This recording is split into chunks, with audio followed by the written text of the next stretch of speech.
the second episode, which is part of the new series Slice of Hope, which is driven in collaboration with HopeWorks Foundation. And thanks to Jacinta Jayachandran as well as Kavita Garla for shaping this series. And our guest for today is Rashmi Lamba. In a career spanning over 40 years, she has gained immense experience and recognition in film and TV production, advertising, corporate communications, film festivals, and also event management. But she is joining us in a capacity as a mentor at HopeWorks Foundation, the For Purpose Foundation. And as we prepare to dive into our conversation on the topic at hand, teaching and learning, cultivating positivity and growth, here is an exciting twist. First, let us tickle the brain of our guest Rashmi. So Rashmi, please get ready for a quick rapid fire round of random words. I'll mention a few and would love to hear the first thing that comes to your mind in response, crisply and without thinking much. Are you ready? Sure. Let's dive in. And my first word is curiosity. For me, curiosity is for children. They're so curious. Invention? As a woman, for me, a safety pin. Future? Right now, of course, artificial intelligence, because it's going to, I think, take over a lot of what we do. Book? I'm reading a very interesting one called Desperately Seeking Shah Rukh Khan. It's a very interesting book. Movie? Well, currently, having seen Barbie, I think it's Barbie the current. Food? My good old dal chawal, home food. Place? Home, really. Or I would say the world is my oyster. The world is my oyster, but I like to come home. Mm-hmm. Name? It's my identity. It's an identity I have. And education? For me, education is equal to empowerment. It signifies empowerment. Awesome. And the last one, hope. For me, a gender equal world where men and women are on the same page. Super. And that was so crisp and clear. And thank you so much for participating sportively. Really appreciate it, Rashmi. And folks, welcome to the Guiding Voice podcast series, where we embark on transformative conversations for a better future. I'm your host, Naveen Samala, dedicated to making the world a better place through valuable discussions that add value not only to your life, but also to your career. Thank you so much for tuning in. And Rashmi, hearty welcome to the Guiding Voice. Thank you so much for being part of this journey. Thank you. It's wonderful to be here. It's really very, very inspiring what you do. Thank you. I love the name. Pleasure is mine, and we wanted to be the guiding voice for everybody who is aspiring to grow in their career as well as life. So, because of passionate individuals like you, we have come this far, but we have a long, long way to go in terms of impacting millions across the globe. So, that million word is something which is a common thing between the Guiding Voice as well as HopeWorks Foundation. So, yeah. So, Rashmi, you had 4 decades of illustrious career, especially in TV and film industry, event management, and right now you're also associated with For Purpose organizations like HopeWorks.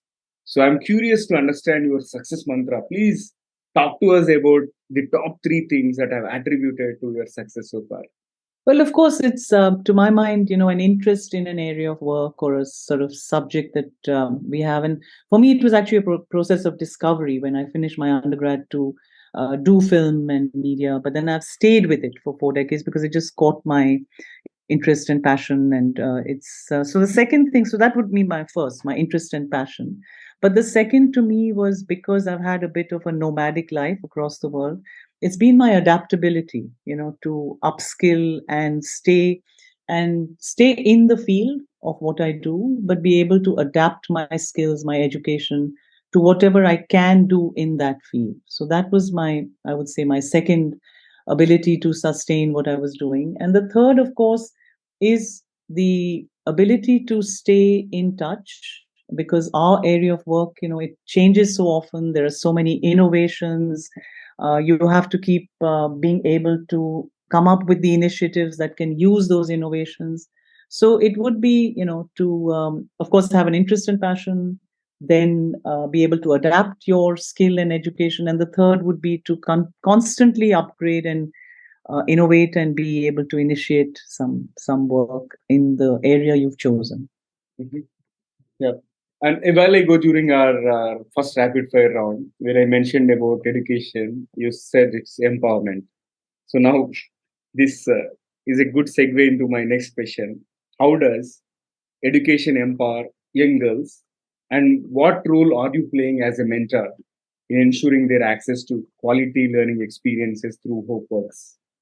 For me, the mantra is, of course, that a girl has to be able to, as you might have seen, I'm quite involved with other gender and empowerment areas, etc. Is that the girl has to be able to aspire to that role that she wants to play, which is why I've received mentorship in my life. So for me to be able to give back and be able to mentor and inspire a young girl is very important.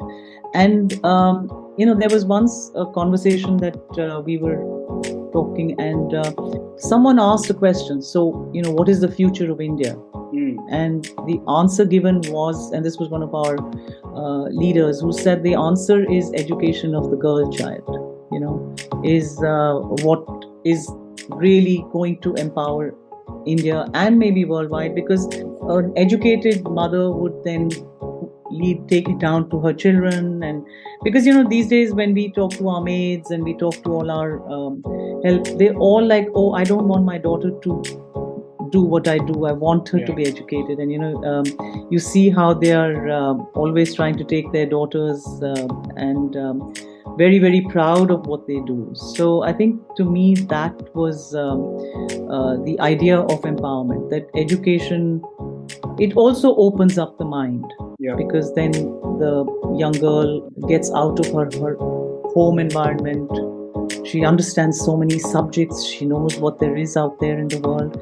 It also enables her to then see where her talent and interest lies. So without education, if you're just sitting at home, you might be put into a stereotyped feminine role of whatever it is, housekeeping or child rearing. And to me, with education, a girl gets better choices. And she's also, even in her role as whatever she is, a mother or caregiver, she becomes better at what she does. And that, to my mind, would be the empowerment that she gets through education. Yeah, so concur with you on the note that education opens the door of opportunities, and they can break the stereotypes and pursue their own path and be powerful. Awesome. So you have been mentoring girls at HopeWorks and probably for the last few years. And I'm curious to understand the trends that you're observing among the girls that you're mentoring. What kind of questions they ask, what kind of probable assumptions they have, what kind of constraints they have, right? So can you explain that? So I think what Jacinta is doing with HopeWorks is just phenomenal, because frankly, I gain a lot. It's so inspiring when I talk to them and also read about what Jacinta is doing and her team. And of course, thanks to technology, we can do this long distance. And what inspires me the most is that, yes, we are aware that a lot of them are from limited income families and, some very limited income families. And yet they are so motivated and so keen to better their own situation. So, the two girls that I've had to mentor, the good thing is that the minute they have a comfort zone with you, they feel free to ask for your help, for your guidance. So the first mentee I got was doing her undergrad. She explained to me her family constraints, and yet she was so clear that she wanted to do chartered accountancy as well. And she's already now, during her undergrad, clearing her exams for the chartered accountancy and doing her articles, and they're so hardworking. And she's cleared her undergrad with distinction, and the second, so I think for me, we'll come into specifics later, but to me, it's really the questions they ask is, of course, guidance about even choice of subjects, or would that help them in their career choices. If they've already made up their minds, then my role as a mentor is also to get, if I don't have the answer, to find the answer for them. So then I can use my network, to help get some guidance and answers for them. So that's really been very, very inspiring for me too, to be able to do that, like we would do for our own children. So it is good to see that they're asking the right questions. that's very important. And again, they're being, I think, that's, I think, purely not education. That is the inspiration and guidance they're getting from, say, HopeWorks, or being exposed to people that they can understand how to direct that question. You're absolutely right. Asking the right question is so important. You know? Yeah. So then you get the right answers. Let's move on to the next one. Could you highlight any success story or an impactful moment where education has transformed the lives of girls, either within this Million Girls March to School initiative or any other initiative that you are part of or that you have heard of? Well, within HopeWorks, I am aware that they have this amazing training program, where the girls get over 170 hours of training per year. And it's not educational training alone. They're getting it from people from within the industry, so it'll be volunteers from the corporate world, from the academic world, who are telling them what the real world is. So the success story of that would be that then it's not just academic. These girls are even being encouraged to do entrepreneurship. So for me right now, as I said, one of my mentees is pursuing her chartered accountancy, and she's done her articles, and she's doing her articles, and she's already being offered a job by that company. So she's obviously very good at what she does, But the other one who's just blown my mind is that she's a young girl who Jacinta assigned to me, and I'm so thankful, is that she wrote to me saying that I want a corporate job. I'm doing my undergrad. And I said, oh, lovely. What do you do? What does your father do and all? And then she told me her father is a caddy in golf. And I was like, really? Wow. Why don't you learn how to play golf? Because that would be a good career move. Right, and she actually then turned around and told me then about her health limitation, that she actually has thalassemia, which means every 22 days she has to get a transfusion. And that has hindered her physical development. But you won't believe it. Every second, third day, she sends me a photograph of a certificate she's got, because she's doing so well in her college. She goes for her undergrad. She just sent me, she's passed with distinction. So despite her, health issues, she's such a bubbly, lovely girl, and she's very talented. She's doing jewelries, which she's learned how to do. So we're trying to see how we can encourage her on that. So my thing about success would be, I think the minute you can inspire and motivate and they sustain that, to me, that's a success moment, that they're not wallowing that why me, why this problem. She's overcoming whatever problems she has. Super. And to me, that is the wow impact. Yeah, indeed. So that will give immense satisfaction as well when we see that kind of dreams turning into reality, wherein our work is causing some impact, right? Creating an impact. Super. Yeah, and that we see around us, because now I think the name is so beautiful, called HopeWorks, because you're working towards that hope, of generating that hope. And the fact that they feel confident that they can realize that hope because of the help they're getting, So they don't have to feel sorry for their life situation. Good. Now let's move on. And in the context of this HopeWorks mission, like you said, they're not following the routine education that corporates are involved. So I would like to understand, what innovative teaching and learning strategies have you witnessed, which will effectively cultivate positivity and growth among young girls? So that's the point I made, that, yes, academics are important. Of course, we all need to have our foundations in the academics that you learn in whatever subject you choose, etc. But having got educated now, for example, the same girl that I'm talking about, the young girl who has a health issue, because she's being educated and she can, and in her own limited connectivity to the internet, she's taught herself how to make the most gorgeously beautiful jewelry. And I said, how did you learn this? And she's educating, she says, she designs it herself, makes it herself. Now, where we're trying to bring in the corporate connection to that is that among all our mentors and other connections, my personal connections, we're trying to find her either a corporate or another entrepreneur or someone who can then take her forward, so take her forward in either a jewel.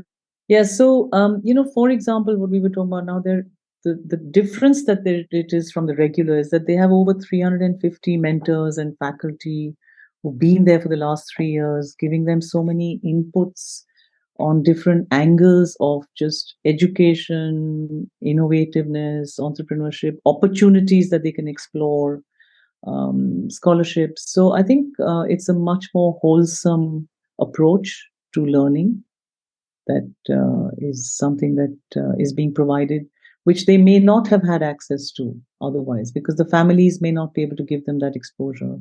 We have the privilege of giving our children a global exposure, and when I told my mentee who's doing the CA that I'm actually talking to her from Canada, she's already asking me, so how do I get to Canada? How can I come to Canada?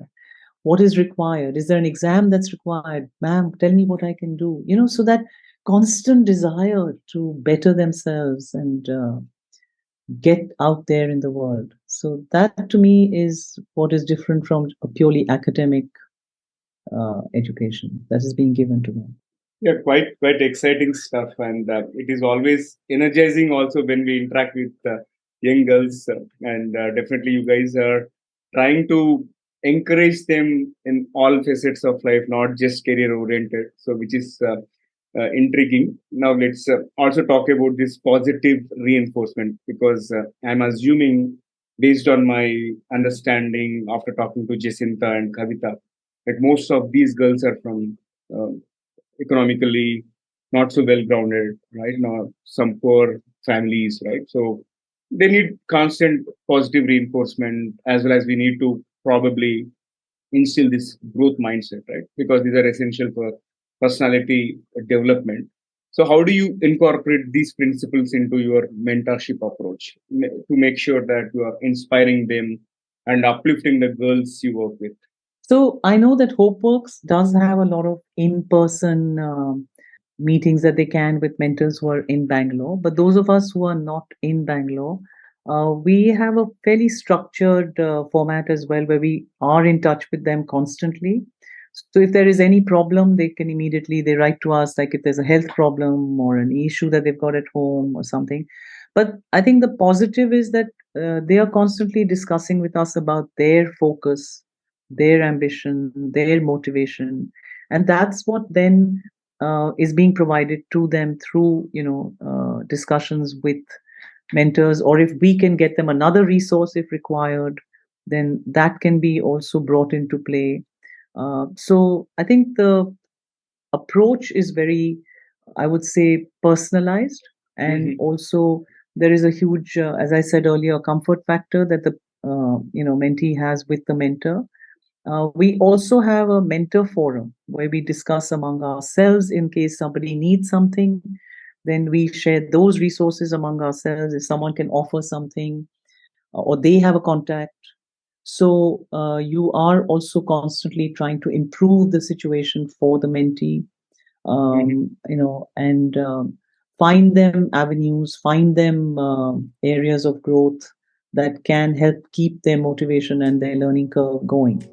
Yeah. And that I think is working really well, because a lot of them are understanding the value of not just the trodden path of, oh, I'm going to become an engineer or I'm going to become a doctor. They're understanding that there are other things they can do because the Right. mentors are doing other things. So the mentors can be role models for what they do, and so they can actually be told, as I said, for this young girl, because she has health issues, she wants to do a corporate job. Is she somebody who may be able to do a corporate job or may not? So we're guiding her on the entrepreneurship angle, that why don't you get into the jewelry making entrepreneurship?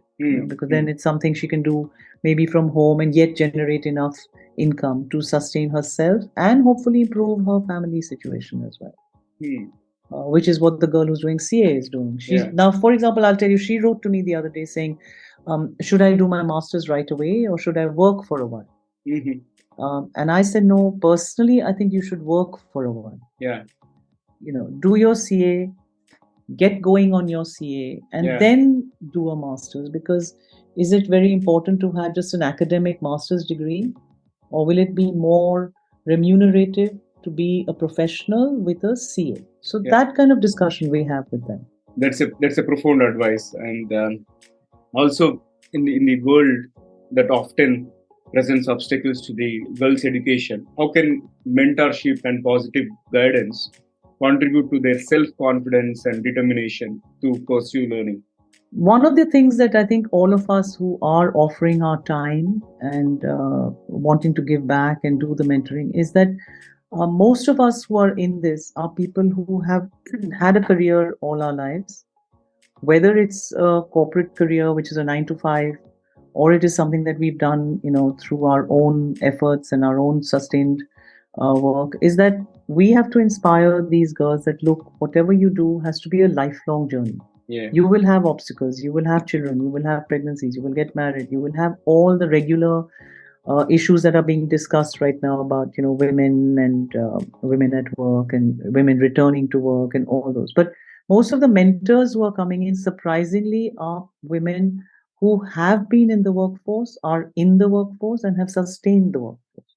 So that is the inspiration that we give to these girls to sustain their self-confidence, that it can be done. Look, we did it, so you can do it. And it will not only improve your own life situation, but you will be able to contribute to the family. Mhm. And that is where, of course, we have to change the Indian mindset or even global mindset. It's not just the son who contributes. Yeah. It's not just the male who contributes. Yeah.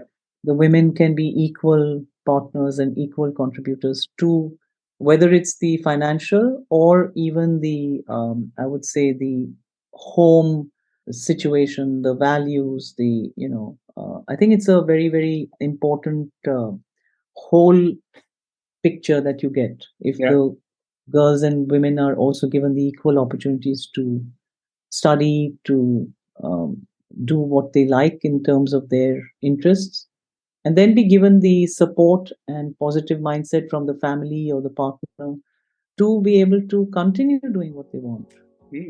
Now, in some cases, I'm sure Jacinta and all who are on the ground talk to the parents. They have a lot of mothers who are part of their program. So the mothers are getting an opportunity to understand and have instill a lot of pride when they see what their daughters are doing. And the mothers are also now in an adult learning program. Yeah. So that, I think, is very important. Yeah. To be able to also convince the family. And I think a lot of the family, because this young girl who I have who has thalassemia, her father supports her. He's there, he takes her everywhere and he supports her. So I Nice. think, and you can see that because she's such a happy child. She's so bubbly and happy, and, and that must be because she gets that love and support from her family. Yeah. Yeah, I think mothers' involvement is something very unique that I've come across the mentorship programs and this kind of for-purpose organizations. And in fact, we have decided to interview a couple of mothers as well as part of this Slice of Hope series. So TGV community will get a full picture of right from the founder to the beneficiaries, mentors, as well as mothers, right? So, that's why we have curated this series in a planned manner. Okay, so now let's move forward and talk about the assessment, because HopeWorks is on a impacting million girls, right? So, for that matter, any mission, right? We have to probably measure it from time to time in terms of how successful and what is the kind of impact that we are creating, right? So, what milestones do you hope to achieve as a mentor, okay, with regard to this initiative? Right. I think to me, it's just the fact that there is hope for a million is a milestone in itself. The fact that there is this hope to get a million girls, that is a milestone. But it's also, I think, the fact that they are seeing through the undergraduate or further programs. So they are being able to sustain their studies, whether it's through a scholarship or a loan. A lot of them apparently is that they're also saying that, we'll try and repay if we take a loan. So that in itself, I think, is a sort of self-confidence that they'll be able to do it. They have that confidence that they'll be able to get the jobs and, so I think these in itself are milestones, and it's, of course, the education is the first step, But then, as we said, we as the program and the mentors, and then once the parents are convinced and the family is convinced, have this like a normal child. We're not always bringing in their financial limitations. Yeah. These people can also dream big, and most of them achieve it. So, to me, that is really the hope and the impact that we will see as milestones as they go along. Yeah. It's been 3 years, and a lot of them are already doing so well. Yeah. So that's the impact in Master. Yeah. And I got to know from Jacinta that one of the grads from this program has contributed back to the foundation, which itself is so heart touching. And I think we will see more of those kind of things coming in the near future. So, which is great. And she told me that a lot of them are now beginning to also understand that they have to have better nutrition to be able to perform better. So they are becoming very conscious and making the family conscious that, the money they earn can contribute towards better nutrition for themselves and the family, because that will help them perform better. Yeah. So that I thought was a very interesting input as well. Super. So Rashmi, this has been an incredible conversation so far. It's now time to add some more excitement to the episode. So I'm going to kick off a second rapid fire round with some intriguing questions. If you're ready, let's get started. Right. Okay, here comes my first bullet. If you could have one gigantic billboard anywhere with anything on it, what would it say? I have a very inspiring mantra from another role that I play, which is there's a Hollywood actress called Geena Davis who came up with she's an Oscar-winning actress, who came up with a very interesting mantra, which is if she can see it, she can be it. So I would put that up, that if she can see it, she can be it. Wow, super powerful. And my next one is, what is one thing you are really bad at that you wish you were better at? I have to develop my patience. I get impatient sometimes. I have to be more patient with how life unfolds. I didn't feel that you are impatient. I don't know, maybe. Sometimes, I just wish something would happen, and then I get impatient. So I am always being told that, look, wait, it will happen. So I just have to instill more patience. And can you describe yourself in just one word? I think I've been described as someone who's very hardworking and very earnest. So, earnest and hardworking. Okay, and what is your favorite thing about living in 21st century? To me, it's a very wow time to be living, because there's always constant innovation, and so much that we keep learning every day. There's something new, and it's a very exciting time to be around if we can keep ourselves in touch and keep learning and stay skilled. And if you could have any superpower, what would it be and why? As I said, for me, it's an equal world, an equal gender world where there's mutual respect and equality. So that would be the power I would want to exercise. Okay. Changing mindsets. Here comes the last one for the rapid fire. What is one electronic gadget that you would like to see or invent yourself? I was wondering what I would want to think about, because there's so much invention that's happened. But I looked after my mother who had dementia. And I hear a lot about, as we grow old, the dementia. So I just wish there would be something that would be able to help elders who have dementia and decode their brain and be able to, because they feel very helpless. They know that they're not being able to think right. So is there something that can be done? Because right now they need external human help. Is there something that we can do to help the elders with dementia? I don't know what it is. Yeah. But is it something that we can help them, express their thoughts or whatever, decode their thoughts or whatever? I don't know. But I feel very pained when I see elders with dementia. I echo with you, and it is so purposeful. Good one. And let's flip back to the mainstream. And what will be your one piece of advice to those aspiring to make big in their dream, big in their careers?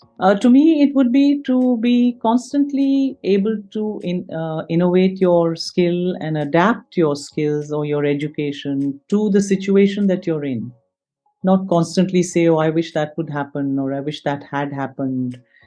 Just in the present, live in the present, and constantly adapt. And the most important to me would be hang in there. Just hang in there. If you can do what you want to do, you can achieve it. and you can make it happen if you just stay there, stay with it. I loved it. And how is your experience being hosted on the Guiding Voice platform? I think you've really thought it through very well to come across with a very wholesome approach to the subjects that you're dealing with.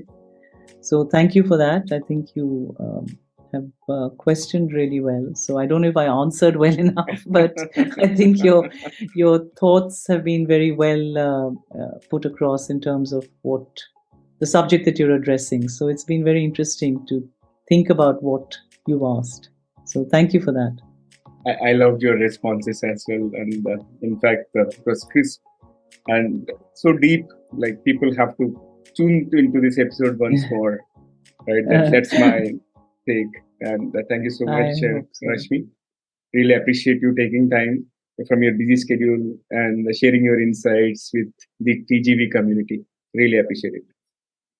Thank you. It was a pleasure to be here. And I really hope your podcast will inspire a lot of others to give back and to help those that we can, because we can just make it a better world for everyone.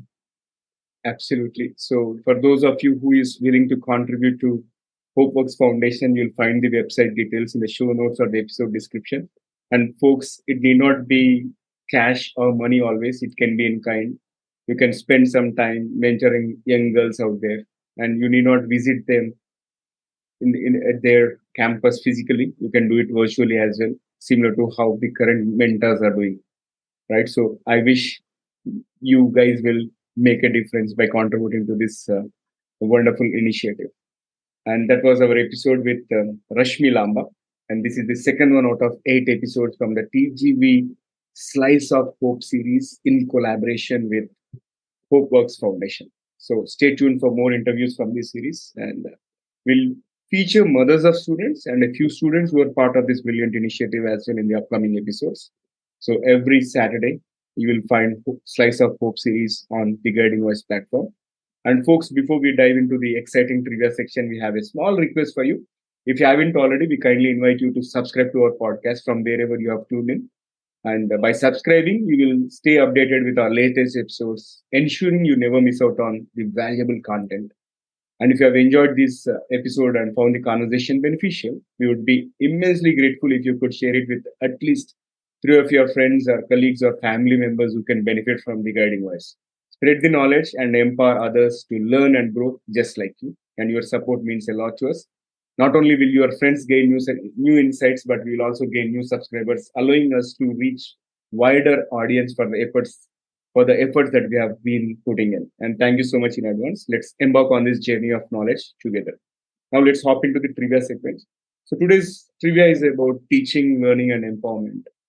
We had some powerful conversation around teaching and learning, how it is going to impact and empower young girls.